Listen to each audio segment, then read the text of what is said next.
Ibadallah, man kana qad ahsana fima madha min Ramadan falyahmadillaha wa yastamirra ala al-ihsani fima tabaqa min Ramadan.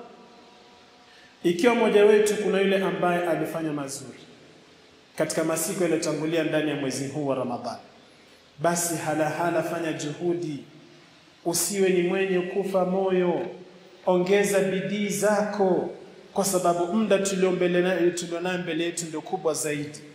Namshukuru Mwenyezi Mungu kwa taufiki kama hiyo.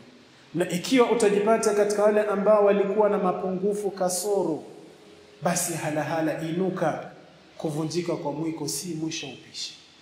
Tungali na muda mbele yetu.